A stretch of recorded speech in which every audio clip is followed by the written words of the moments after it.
गुंडा राज चल रहा है और इनकी मनमानी चल रही है। इसलिए एक एक देश का संविधान का जो कानून है ये ताक पे रख के काम कर रहे हैं। इसलिए ये लोग देश विरोधी है। इसलिए तो राम मंदिर में चोरी हुई ना, इसलिए तो आरएसएस के 500 ऑफिस बने ना, इसलिए तो मोदी विदेश घूम रहा है ना। ये हमारे पैसे पे, हमारे मजदूरों के पैसे पे ये चोरी करके विदेश घूम रहे हैं और देशवासियों को गुलाम करना चाहते हैं। मजदूर गुलाम है, किसान गुलाम है, आय नहीं मिल रही है। काले अंग्रेजों को किसने भगाया था, गोरे अंग्रेजों को किसने भगाया था, याद है कुछ? हमारे पूर्वजों ने भगाया था ना।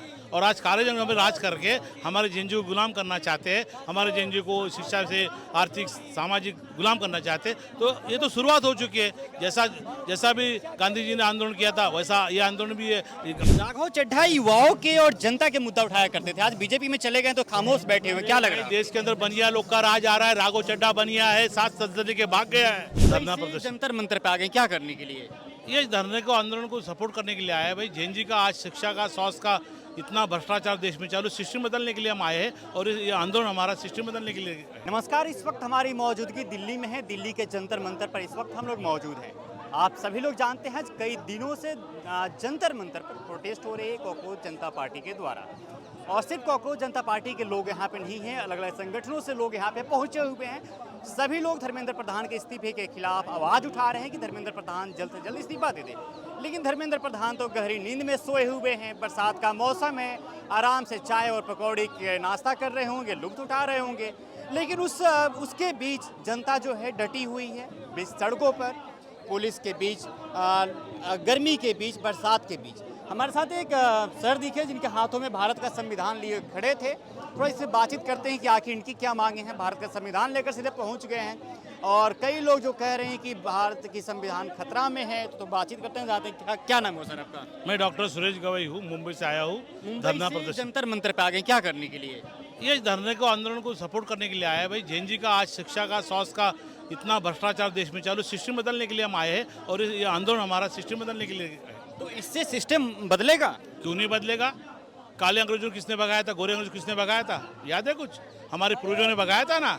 और आज काले जंगलों में राज करके हमारे जेएनजी को गुलाम करना चाहते हैं, हमारे जेएनजी को शिक्षा से आर्थिक सामाजिक गुलाम करना चाहते हैं। तो ये तो शुरुआत हो चुकी है। जैसा भी गांधी जी ने आंदोलन किया था वैसा ये आंदोलन भी है। सोमन वांगचुक बैठे हैं, इनका आज भी लेकिन सोनम वांगचुक के बैठने के बाद भी सिस्टम बदलते हुए कहीं नजर तो नहीं आ रहा है। आज भी छात्र जो है आत्महत्या कर रहे हैं, बेटियों की बलात्कार हो रही है, महिलाओं पे उत्पीड़न हो रही है, किसान अलग मर रहे हैं, किसानों की सही आय नहीं हो रही है, उनकी जो न्यूनतम मजदूरी है वो नहीं मिल पा रही है मजदूरों की। इसको लेकर इसीलिए तो राम मंदिर में चोरी हुई ना, इसलिए तो आरएसएस के 500 ऑफिस बने ना, इसलिए तो मोदी विदेश घूम रहा है ना। ये हमारे पैसे पे, हमारे मजदूरों के पैसे पे ये चोरी करके विदेश घूम रहे हैं और देशवासियों को गुलाम करना चाहते हैं। मजदूर गुलाम है, किसान गुलाम है, आय नहीं मिल रही है, हर आदमी बेरोजगारी हाई चरण पे, महंगाई हाई चरण के ऊपर। इनकी जिम्मेदारी बनती है लेकिन ये जिम्मेदारी से हट रहे हैं। इनको मालूम है हमें भारत छोड़ के जाना पड़ेगा। जैसे गोरे अंग्रेज गए थे वैसे इनको भी भगाने के लिए हम आने वाले दिनों में प्लानिंग करेंगे। और आज वो हमारे वांगचुक बैठे, भारत जब आंदोलन करेगा ना तो इनको भारत छोड़ के भागना पड़ेगा। अन्ना हजारे भी 13 दिन ही बैठे हुए थे, आज कई दिनों से लोग बैठे हुए, फिर भी कुछ बातों को सुनी नहीं जा रही है। अन्ना हजारे यहाँ बैठे थे जन लोकपाल के, 13 दिन, मैं 14 दिन बैठा था। अन्ना हजारे 13 दिन बैठा, 14 दिन। जन लोकपाल की जरूरत क्या है? देश के अंदर 120-30 करोड़ जनता है और छोटा सा कानून बनाए क्या मिलने वाला है? तो देश के संविधान के अंदर ही करप्शन का बड़ा कानून है, तो वो यूटिलाइज करने वाले लोग भी बदमाश है। इसलिए बाबा साहब कहते थे कि मेरा संविधान बहुत अच्छा है, अच्छे लोगों के हाथ में जाएगा तो ये संविधान अच्छा है। और आज पाखंड के लोगों के हाथ के अंदर, पूंजीपतियों के हाथ के अंदर संविधान गया, इसलिए आज संविधान की धज्जियां उड़ा रहे और इसलिए आज की जनता, देश की ये गौर गरीब जनता, शोषित जनता, मजदूर, किसान आज इतने आंदोलन के लिए तैयार हो चुके हैं। क्या संविधान की धज्जियां उड़ाई जा रही है?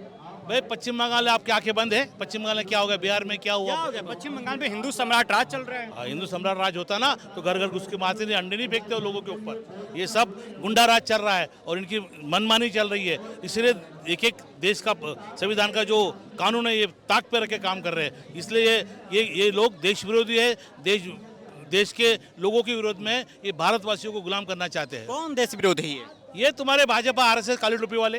हमारे भाजपा आरएसएस के लोग कैसे तो हो तुम सकते तो हैं? उनके हम तो गुण गा रहे हैं ना। मीडिया से अरे मीडिया वालों को तो सब गोदी मीडिया घर में नहीं, सो नहीं, रही हम है। तो मीडिया से इसी हैं। मीडिया वालों को तो पाकिट मिल रहे, एक भी यहाँ पर गोदी मीडिया दिख नहीं रहा मुझे। सब घर में एसी में सो रहे, सबके पलंग गर्म हो रहे, और हमारे गरीब किसान बच्चे यहाँ पर अनशन पे बैठे, धरने पे बैठे। सोनम वांगचुक में देश के साइंटिस्ट आज धरने पे बैठे।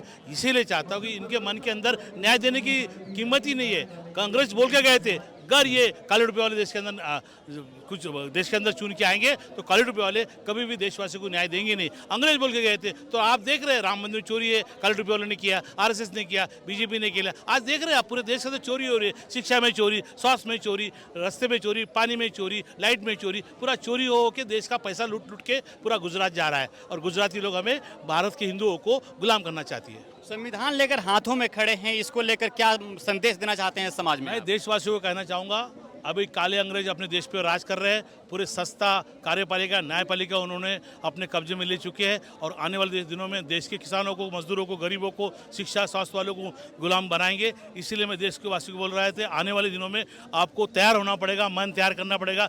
घर का 140 करोड़ लोग हैं, तो एक एक घर का बच्चा बाहर निकलेगा और देश के अंदर काले अंग्रेज भगाओ अभियान चलाएगा और जन क्रांति आंदोलन चलाएगा। मॉनसून सत्र शुरू होने वाला है, क्या लग रहा है कि जितने भी कॉकरोच हैं, कुछ इन लोग का अगला कदम कुछ और होने वाला है? यहीं पे बैठकर प्रोटेस्ट ये लोग करते रहेंगे, लेकिन उनकी कॉकरोचों की संख्या उतनी ज़्यादा नहीं दिख रही है जितने फॉलोअर्स हैं, जितने सोशल मीडिया पे हो हंगामा हुए थे। अरे इन्होंने डरा के रखा ना, गाड़ी से मत जाओ, ट्रेन से मत जाओ, बरसात चालू है, कॉकरोचों को मारा गया है। और संसद के अंदर हमारे विपक्ष के लोग बहुत हैं, वो वहाँ बात उठाएंगे। विपक्ष के लोगों ने इस बात को ध्यान में रखा है, लेकिन भाजपा के लोग सो रहे हैं। लेकिन विपक्ष 2020 तारीख से संसद चलेगा नहीं, ऐसा मैं ऐसे आह्वान करता हूँ। क्या आपको नहीं लगता है कि देश के संविधान सुरक्षित हाथों में है?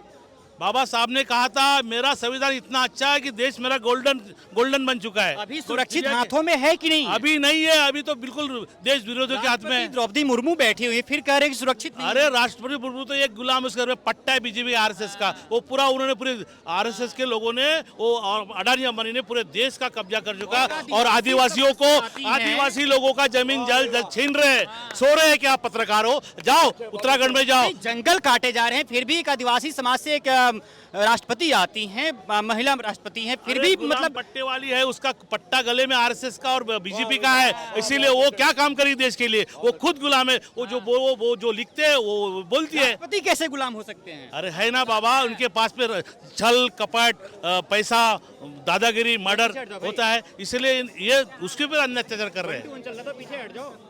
हाँ, तो इसलिए कहता हूँ राष्ट्रपति जी को अभी इस्तीफा देना चाहिए, और नहीं होता संभालने का उसको देश, तो मोदी ने भी इस्तीफा देना चाहिए, अमित शाह नीतीश ने भी इस्तीफा देना चाहिए, नायडू ने भी, और देश का शिंदे ने भी, सभी मिलके ये सरकार गिराना चाहिए। और वहाँ बैठे 101 से 131 SC सांसद को भी इस्तीफा देना चाहिए, मुस्लिम समाज के लोगों को भी। की बात कर रहे हैं वही नेता सत्ता के गोद में आकर बैठे हुए हैं। इतने दलित नेता हुए इस देश में, आज भी जीतन राम मांझी का नाम सुने होंगे, चिराग पासवान का नाम सुने होंगे, ये लोग भी तो सत्ता के संरक्षण में बैठे हुए हैं। इनके ऊपर ईडी आईडी लगा दिया है ना, इसने ED ID, income tax, NIA लगा दिया है, CBI लगा दिया, तो इनका भ्रष्ट का पैसा है, चोरी का पैसा है, लोगों का खून का चुसा हुआ पैसा है, तो इसलिए डर डर के उनको पार्टी में गए और वॉशिंग मशीन से धुल के फिर पार्टी में जाके और बैठे वहाँ पर पट्टा पहन के। और ये देशवासियों को छोड़ने वाले नहीं, देशवासी इनके विरोध में आंदोलन तैयार करेगी, और काले अंग्रेज साथ में जो आज वहाँ पर बैठा है सत्ता में, गद्दी गर्म कर रहा है, कुर्सी गर्म कर रहा है, उनको भी घर के बाहर निकाल के उनको भी हम लोग तड़ीपार करेंगे। राघव चड्ढा युवाओं के और जनता के मुद्दा उठाया करते थे, आज बीजेपी में चले गए तो खामोश बैठे हुए, क्या लग रहा है? देश के अंदर बनिया लोग का राज आ रहा है। राघव चड्ढा बनिया है, 7 संसद के भाग गया है। क्या बात कर रहे राघव चड्ढा की? बात करने वाले लोग, कभी भोंकने वाले लोग काम नहीं कर सकते। इसीलिए राघव चड्ढा की बात छोड़ो, देश के अंदर ऐसे इतने मंत्री हैं जो भ्रष्ट है, उनको ईडी का, आईडी का, इनकम टैक्स का, महाराष्ट्र में, पश्चिम बंगाल में, यूपी बिहार में सब तरफ भ्रष्ट मंत्री है। वो मंत्रियों को ईडी आईडी, इनकम टैक्स का उनकी फाइल बनाई जाती है, और उनको दबाया धमकाया जाता है, और फिर उनको अपनी पार्टी में लेकर वॉशिंग करके 2 धाके उनको फिर से मंत्री बनाया जाता है। क्या आप अपने आप को कॉकरोच मानते हैं, कॉकरोचों से बाहर के व्यक्ति मानते हैं? भाई काकरोच, ये पदवी दिया था हमको CGI ने। CGI बोले देश के युवा, देश के बेरोजगार काकरोच है, और तुम्हारे पत्रकार लोग परजीवी है, पैरासाइड है, तो इसीलिए ये गुस्से में लोगों ने कॉकरोच शब्द निकाल के एक जन आंदोलन की तैयारी की है। एक काकरोच जन आंदोलन की तैयारी है। आने वाले दिनों में काकरोच ये देश के भावी पीढ़ी के मंत्री संतरी रहेंगे, राज चलाएंगे। तो चलिए, आपका क्या नाम बताया था आपने? मैं डॉक्टर सुरेश गवई, मुंबई से आया हूँ। आप करते क्या हैं? मैं डॉक्टर हूँ, वकील हूँ, इंजीनियर हूँ, सब कुछ हूँ मैं। तो कल के समय में आपके ऊपर भी कार्रवाई हो सकती है, तो इसके लिए तैयार है? अरे हमारे जितने, जब देश को आज़ाद करने के लिए हमारे जवान इतने मर चुके, इतने सुखदेव, राजगुरु, भगत सिंह फांसी भी गए, तो एक सुरेश गोभी फांसी में जाएगा तो क्या फर्क पड़ता है? कल भी तो मरना है। कभी भी हैं। सब कुछ है। मैं कुछ सुनाइए अपने कविता के माध्यम से। अडानी अंबानी मोदी ने देश को लूटा, अडानी अंबानी मोदी ने देश को लूटा, आरएसएस वालों ने मिलके भारत लूटा, आरएसएस वालों ने मिलके भारत लूटा, लूटा लूटा लूटा।